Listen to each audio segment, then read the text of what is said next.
ಅಮ್ಮ ಬೆಳಿಗ್ಗೆ ಎದ್ದು ನಿಮ್ಮ ಮಗಳ ಮುಖ ನೋಡಿದ್ರೆ ನನಗೆ ಶುಭವೇ ಆಗುವುದಿಲ್ಲ ಹಾಗಾಗಿ ಹಾಗೆ ಶುಭದ ಮುಖ ಅಲ್ಲ ಅವಳದ್ದು ಗೊತ್ತಾ ಮೊದಲು ಸಣ್ಣವಳಾಗಿ ಇದ್ದಾಳೆ ಈಗ ಬಾಲ್ಯವನ್ನ ಕಳೆದಿದ್ದಾಳೆ.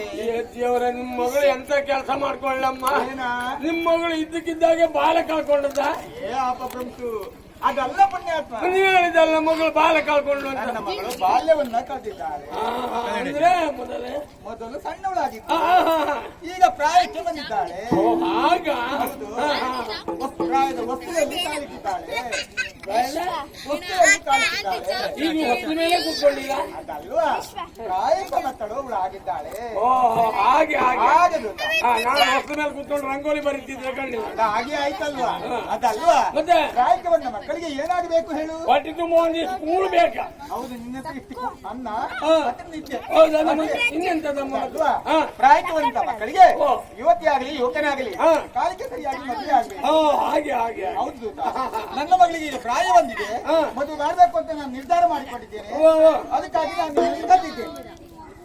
ಅಮ್ಮ, ನಿಮ್ಮ ಮಗಳಿಗೆ ಪ್ರಾಯ ಬಂದಿದೆ, ಮದುವೆ ಮಾಡೋದಕ್ಕಾಗಿ ನನ್ನನ್ನು ಕರೆದ್ರೆ ನಾನು ಈ ವರ್ಷ ಮದುವೆ ಆಗುವ ಅಂದಾಜಲ್ಲಿ ಇಲ್ಲಮ್ಮ. ನಾನು ಬರ್ತೇನೆ ಅಂತ ಬೇರೆ ಯಾವ್ದಾದ್ರು ಹುಡುಗರು ನೋಡ್ಕೊಳ್ಳಿ ಅಂತ. ನನ್ಗೆ ಕೊಟ್ಟೆ ಮಾಡು ಅಮ್ಮ, ಮಗಳಿಗೆ ಹುಡುಗ ನೀವು ಹುಡುಕೊಂಡು ಬೇಡ, ಇಲ್ಲಿ ನೋಡಿ ಇವರಿಗೆ ಕೊಡಿ. ಆಗ್ಲಿಕ್ಕಿಲ್ವಾ? ಹಸಿನ್ ಮುಖ, ಹಸಿನ್ ಮುಖ, ಅದೇ ಅದೇ ಪಿಎನ್ ಪೆಟ್ಟಿ ಅವರಿಗೆ ಕೊಟ್ಟು ಮದುವೆ ಮಾಡಿದ್ರೆ ಮನೆ ತುಂಬಾ ಮೈ ಕುಡಿಸಿಕೊಡ್ತಾರೆ. ಅವ್ರು ಯಾರು ಆಗ್ಲಿಕ್ಕಿಲ್ಲ, ಅವ್ರು ಬೇಡ.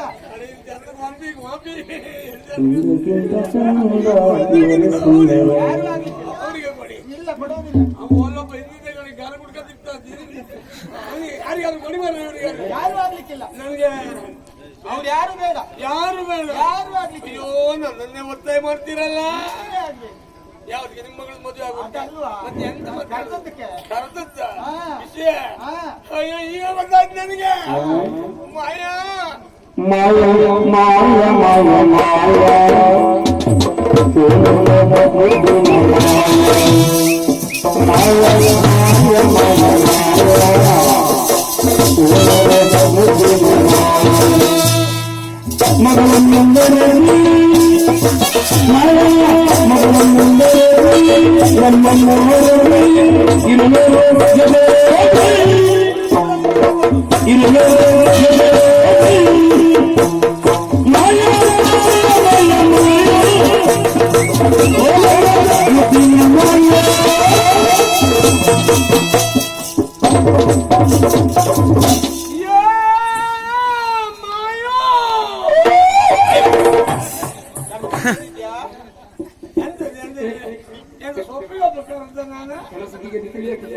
ಅಲ್ಲ, ಅಷ್ಟು ಗೌರವದಲ್ಲಿ ಎತ್ತರದಲ್ಲಿ ಕೂಗಿದ್ದವರಿಗೆ ಯಾ ಮಾಯಾ ಹುಷಾರಿದ್ರಿ?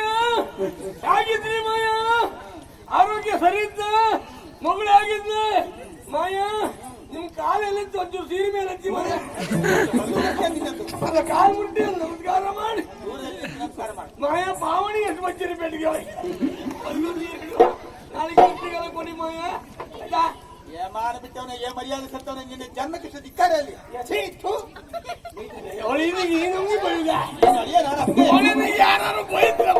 ನಮ್ಮ ಯೋಗ್ಯತೆ ಅಂತದ್ದು ನಿನ್ನ ಹಣೆ ಬರಹ ಅಂತದ್ದು. ನಾವು ಆಳುವವರು, ನೀನು ಆಳು. ನಮಗೂ ನಿಮಗೂ ಸಂಬಂಧ ಆಗುವುದಕ್ಕೆ ಸಾಧ್ಯ ಉಂಟಾ? ಅಂತ ಹೇಳುದು ಸಂಬಂಧ ಬೆಳೆಯಬೇಕು ಅಂತ ಆದ್ರೆ ಎಲ್ಲದರಲ್ಲಿ ಸಮಾನತೆ ಬೇಕು. ನನ್ನನ್ನು ಕರೆದು ಹೇಳಿದ್ ನೀವೇ. ನನ್ನ ಮಗಳು ಹೌದೇನಾ? ಏನಾಗಿದೆ? ನಿನ್ನ ಕೊಡುವ ಮೊದಲು ದೊಡ್ಡ ಬಂಡೆ ಕಟ್ಟಿ ನಾನು ಹೊಳೆಗೆ ಹಾಕ್ತೇನೆ, ನೀರು ಕುಡಿತೇನೆ. ಅಲ್ಲಾದ್ರೂ ಅಡ್ಡಿಲ್ಲ, ಈಗ ನೀರಿಲ್ಲ, ಇಬ್ಬರಿಗೂ ಒಂದೊಂದು ಕಲ್ಕೊಟ್ಟಿ ಹಾಕಿ ಹಾಕ್ತೇನೆ. ಅಲ್ಲ, ಇದು ಹೌದೇನಾ? ನಮ್ಗೆ ಗುಂಡಿಗೆ ನೋಡುವುದ್ರಲ್ಲಿ ಗೊತ್ತಾಯ್ತು. ಗೊತ್ತಾ? ಮಂಗನ ಕೈಯಲ್ಲಿ ಮಾಣಿಕ್ಯ ಕೊಟ್ರೆ ಏನ್ ಮಾಡ್ತದೆ ಆ ಮಂಗ? ಎಂತದ? ಮಂಗನ ಕೈಯಲ್ಲಿ ಮಾಣಿಕ್ಯ ಕೊಟ್ರೆ ಆ ಮಂಗ ಏನ್ ಮಾಡ್ತದೆ? ನೀವು ಮಂಗನ ಸುದ್ದಿ ಒಂದು ಹೇಳ್ಬೇಡಿ. ಎಲ್ಲಿ ನೋಡಿದ್ರಲ್ಲಿ ಮಂಗನ ಕೈಲಿ ಇತ್ತ. ಹೌದಾ? ಆದ್ರಿಂದ ಗಂಡಾಂತರ ಗೊತ್ತಾಯ್ತಾ? ನಾನಿನ್ನು ಮಂಗನ ಒಡನಾಟ ಮಾಡಲಿಲ್ಲ. ಮಂಗನ ಸುದ್ದಿ ಹೇಳಿ 3 ಮಾರ್ಕ್ ದೂರ ಹೋಗುವ. ಒಡನಾಟ ಮಾಡಿ ತಿಳಿದುಕೊಳ್ಳುವುದು ಬೇಡ, ಪರಿಸರ ಕಂಡಾಗ ಎಲ್ಲ ಅನುಭವ ಆಗ್ತದೆ. ಓ, ಹಾಗಾದ್ರೆ ನೀವು ಎಲ್ಲರೂ ಒಂದೊಂದು ದಿವಸ ತಿರುಗಾಟಕ್ಕೆ ಹೋಗುದು ಮಂಗನ ಚೆಲ್ಲುಟ್ಟು ಅಂತ ಉದಿಸ್ತೇನೆ ಇವಾಗ. ಆಯ್ತಾಯ್ತು. ಮಗನ ಕೈಗೆ ಕಾಣಿಕೆ ಕೊಟ್ಟು ಏನ್ ಮಾಡ್ತದೆ ನಂಗೆ ಗೊತ್ತಿಲ್ಲ, ಹೇಳಿ ಅಮ್ಮ. ಹೌದಲ್ವಾ? ಅದನ್ನು ಮೂರ್ತದೆ, ಕಚ್ಚದ ಬೆಲೆ ಏನು ಅಂತ ಮಂಗನಿಗೆ ಗೊತ್ತಿರುವುದಿಲ್ಲ. ಆಮೇಲೆ ದೂರ ತೆಗೆದು ಎಸಗಿ ಬಿಡ್ತದೆ. ನಿಮ್ ಲೆಕ್ಕದಲ್ಲಿ ಈಗ ನಿಮ್ ಮಗಳು ನನಗೆ ಮದುವೆ ಮಾಡಿ ಕೊಟ್ರೆ ಕಚ್ಚಿ ಮೂಸಿ ಬಿಸಾಡ್ತಾ ಅಂತ ಹೇಳೋಣ. ಬಿಸಾಡುವ ಬಿಸಾಡುವ ಬಿಸಾಡುವ. ಈಗ ಯಾಕೆ ಉಪ್ಪಿದೆ ತಪ್ಪಿದೆ? ಅದು ಮಗಳು ಗೊತ್ತಾ? ನನ್ನ ಮಗಳನ್ನ ಮದುವೆ ಆಗುವ ಹುಡುಗ ಬೇರೆ. ಓ, ನನಗಲ್ಲ, ನಿನಗಲ್ಲ. ನಿಮ್ಮ ಮಗಳು ಮದುವೆ ಹುಡುಗ ಬೇರೆ ಬೇರೆ. ನಾನು ನೀನು ಕೆಲಸಕ್ಕೆ. ಇದು ಮತ್ತೊಂಥರ ಯೋಗ ಮಾಡಿದ್ರೆ ಇವ್ರ ಮಗಳ ಮದುವೆ ಆಗುವ ಹುಡುಗ ಬೇರೆ, ನಾನ್ ಕೆಲ್ಸಕ್ಕೆ. ದೂತ ಏನೇನೋ ತಿಳಿಬೇಡ, ಇಲ್ಲಿ ಆಗೋ ಹೋಗೋ ಕೆಲಸಕ್ಕೆಲ್ಲ ನೀನು. ಅದೇ ಅದೇ ಅದೇ ಹೇಳಿದ್ ನಾನು. ದೂತ ಹುಡುಗನ ಮನೆಯಲ್ಲಿ ಅಂತ ಕೇಳಿದ್ದೆ ನೀನು. ಹುಡುಗ ಯಾರು ಕೇಳಲೇ ಇಲ್ಲ ಅಲ್ವಾ? ನೋಡು, ಹುಡುಗನ ಮನೆ ಬಹಳ ದೂರದಲ್ಲಿ ಉಂಟು. ದೂರ ಅಂದ್ರೆ ಪಾತಾಳ ಲೋಕ ಎನ್ನುವುದು ಒಂದು ಊರು, ಕೆಳಗಿನ ಲೋಕ. ಅವಲ್ಲಿ ಎಂತ ಮಾಡ್ಕೋಯ್ದ? ಅಲ್ಲಿಯ ಸರ್ವ ಅಧಿಕಾರಿ ಆತ. ಓ, ಅಧಿಕಾರಿ. ಅಧಿಕಾರಿ. ನಾನಲ್ಲೊಂದು ಗೂಡಂಡಿ ಅಂತ ಇಟ್ಕೊಂಡು ಎಲ್ಲರೂ ಇನ್ನ ಹಾಗಿದ್ದವರೇ ಇರ್ತಾರೆ. ಅದಲ್ಲ, ಅಲ್ಲಿ ಅಧಿಕಾರಿ. ಅಲ್ಲಿಗೆ ನೀನೀಗ ಕಷ್ಟಪಟ್ಟು ಹೋಗ್ಬೇಕು. ಅಲ್ಲಿಗೆ ಪಾತಾಳಕ್ಕೆ. ಹೌದು. ಅವ್ರ ಹೆಸರು ವಿದ್ಯುನ್ ವಾಲಿ ಅಂತ. ಅವನಲ್ಲಿ ಎಲ್ಲ ಹೇಳಿ ವಿಷಯ ಹೇಳ್ಬೇಕಲ್ಲ. ಅಷ್ಟು ಕಷ್ಟಪಡುವ ಅಗತ್ಯವೇ ಇಲ್ಲ. ಆ ಹುಡುಗನನ್ನು ಒಳ್ಳೆಯದಲ್ಲ ಹುಡುಗ, ಅವನನ್ನು ಕೂಡಲೇ ಇಲ್ಲಿ ಮೇಲಕ್ಕೆ ತರಿಸುವ. ಅದೇ ಹಾಗೆ ಮಹಾರಾಯ. ನೀವು ಒಂದು ಸಲ ಒಂದು ಉಪಕಾರ ಮಾಡಿದ್ರೆ ಆಯ್ತು. ಯಾವ ಉಪಕಾರ? ಒಂದು ಗಾಳ, ಒಂದು ಗೊಬ್ಬರದುಳ ಕೊಡಿ. ಗಾಳಕ್ಕೆ ಗೊಬ್ಬರದುಳ ಶಿಕ್ಷಕ್ಕೆ ಹಾಕಿ ಬಿಟ್ರೆ ಅವ ಎಲ್ಲಿದ್ರು ಮೇಲ್ಬಾರ್ದು ಎಲ್ಲಿ ಗೊತ್ತಾವ. ಅದಕ್ಕೆ ನಿನ್ಗೆ ಅಧಿಕ ಪ್ರಸಂಗಿ ಅಂತ ಹೇಳೋದು. ಹಿಡ್ಕೊಂಡು ಹೊಳೆ ಹತ್ತಿರ ಹೋಗಿ ಕಾರ್ಯ ಕೈಗೂಡಿತು. ಸುಮ್ಮನಿರಿ, ಅವ್ನು ಗುಳ್ಳಿ ಕಜ್ಜಲ್ಲಿ ತೆಗೆದುಸಾಡುವ. ಮೀನ್ ಅಂತ ತಿಳ್ಕೊಂಡಂತ ಸೆಟ್ಟಿಂಗ್ ಮೇಲ್ ಬರ್ತಾ ಇರ್ತ. ಅವ ಮನುಷ್ಯ ಅಲ್ವೇನ? ಒಬ್ಬ ವ್ಯಕ್ತಿ ಅಲ್ವೇನ? ಅವ ಅಸಾಮಾನ್ಯ ವ್ಯಕ್ತಿ. ಗಾಳ ಕಚ್ಚಲಿಲ್ಲ. ನಾ ಹೋಗ್ಲೇಬೇಕಾ? ನೀನ್ ಹೋಗ್ಲೇಬೇಕು. ಹೋಗಿ ಕಷ್ಟಪಟ್ಟು ಅಲ್ಲಿ ಹೋಗ್ಬೇಕು. ನಮ್ಮದಾದ ವಿಚಾರವನ್ನು ಸವಿಸ್ತಾರವಾಗಿ ಅವರಲ್ಲಿ ಹೇಳಬೇಕು. ಆಮೇಲೆ ನನ್ನ ಮಗಳ ವಿಚಾರ ಹೇಳ್ಬೇಕು. ಹೇಳಿ ಅವನಿಗೆ ಒಪ್ಪಿಗೆ ಇದ್ದದ್ದೇ ಆದ್ರೆ ತಿಪ್ಪಣವನ್ನು ತಿಳಿಸಿಕೊಂಡು ಬರುವುದರ ಜೊತೆಯಲ್ಲಿ ಇಲ್ಲಿ ಬಂದು ನನ್ನ ಮಗಳನ್ನ ಮದುವೆಯಾಗಿ ಈ ಮನೆಗೆ ಅಳಿಯನಾಗಿ ಸದಾ ಕಾಲ ಸಂತೋಷದಲ್ಲಿ ಇರಬಹುದು. ನಮ್ಮ ಈ ಕೆಲಸ ಮದುವೆ ಹೇಳಿದ್ರೆ ನಿಮ್ಮ ಮಗಳಿಗೆ ಮದುವೆ ಆಗಿ 3 ತಿಂಗಳು ಆಗ್ತಿತ್ತೌದಾ? ದೂತ, ಹಾಗೆಲ್ಲ ಯೋಚನೆ ಮಾಡಬೇಡ. ಯಾವುದಕ್ಕೂ ಸಕಾಲ ಸುಕಾಲ ಒದಗಿ ಬರಬೇಕು. ಬಾರ್ದ ಕಾರ್ಯ ಆಗ್ಲಿಕ್ಕಿಲ್ಲ. ಹಾಗಾದ್ರೆ ಹೋಗುದ್ರಿಗೆ ವೆಚ್ಚ ಮಾಡುದಕ್ಕೆ ಇದು ಪಾವಣಿ ಅಲ್ಲಿ ಆಯ್ತಾಯ್ತು. ನಾವು ಹೋಗುವಾಗ ನಿಮ್ಮ ಹತ್ರ ಬಂದು ಅದೇ ಆಯ್ತಾಯ್ತು.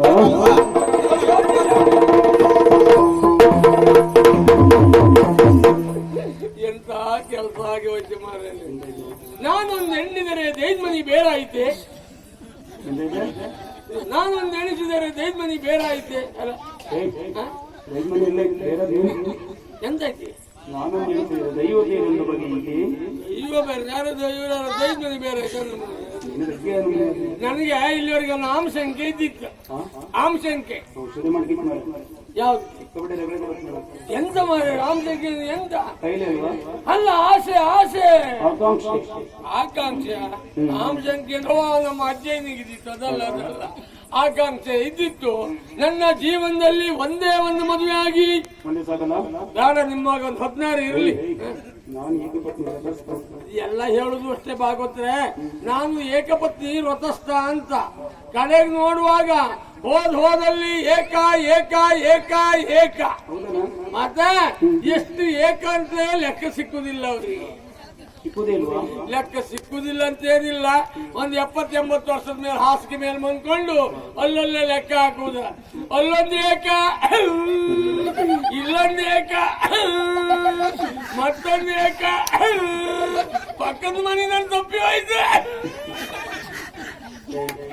ಇವ್ರು ಏಕು ಬಿಡುದಲ್ಲ, ಲೆಕ್ಕ ಸಿಕ್ಕುದಲ್ಲ ಇವ್ರಿಗೆ. ಅಲ್ಲ, ನೀವು ಒಳ್ಳೆ ಮನುಷ್ಯ ವರ್ತ ನಮಗೆ. ನಿಮ್ಮ ಆದರ್ಶವನ್ನೇ ಹಿಡ್ಕೊಂಡು ಒಂದೇ ಒಂದು ಮದುವೆಯಾಗಿ ಒಂದು ಸಾಕಿ ಹೇಳ್ಬೇಕಂತ ಒಂದು 10, 20, 30, 40, 50, 60, 70 ಮಕ್ಕಳಿಗೆ ಅಪ್ಪನಾಗಿ. ಎಂತ ಮಕ್ಕಳ? ಮಕ್ಕಳೇ ಬೇಕು ಸ್ವಾಮಿ, ಮಕ್ಕಳೇ ಬೇಕು. ಬಲ್ಲವರಾಡುವ ಮಾತನ್ನು ಕೇಳಲಿಲ್ವ ನೀವು? ಇಂದಿನ ಮಕ್ಕಳೇ ಮುಂದಿನ ಪ್ರಜೆಗಳು. ಎಲ್ಲ ಬದಲಾವಣೆ ಆಗಿದೆ ಈಗ. ಹೌದೌದು, ಇಂದಿನ ಮಕ್ಕಳೇ ಮುಂದಿನ ಪ್ರಜೆಗಳನ್ನು. ಹೌದಾದ್ರೂ ಈಗ ತಿದ್ದುಪಡಿ ಮಾಡಿದ್ದೇನೆ. ಇಂದಿನ ಮಕ್ಕಳೇ ಮುಂದಿನ ಭಜಿಕಳ್ರು, ಅವರೇ ಇನ್ನೊಂದು ವರ್ಷ ಹಸಿಕಳ್ರು, ಮತ್ತೊಂದು ವರ್ಷ ಆದ್ರೂ ಅವರೇ ಕಿಸಿಕಳ್ರು.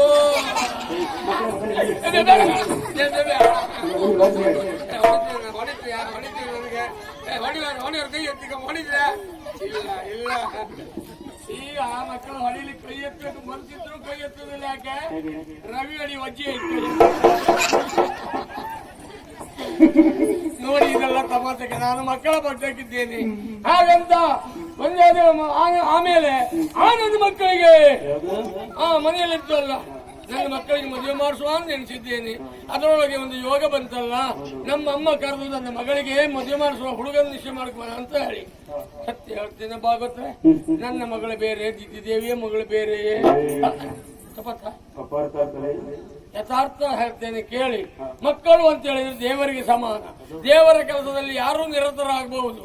ಆದ ಕಾರಣದಿಂದ ಹೊರಟಿದ್ದೇನೆ ಈಗ ಕೆಳಗೆ ಹೋಗ್ತೇನೆ. ನೀವೇ ನಾನಿಲ್ಲಕ ಹೊಂಡ ತೆಗೆದ್ರೆ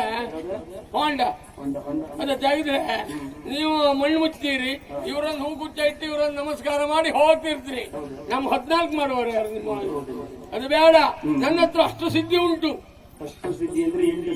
8 ಸಿದ್ಧಿಗೆ 2 ಸೇರು 3 ಬೇಕಂದ್ರೆ ಅದೆಲ್ಲ ಅಣಿಮಾರಿ ಅಷ್ಟ ಸಿದ್ಧಿ ಮಾದಿ. ಅದ್ರಲ್ಲಿ 1 ಸಿದ್ಧಿ ಖರ್ಚು ಮಾಡಿ ಹೊಂದಿದ್ದೇವೆ ಈಗ.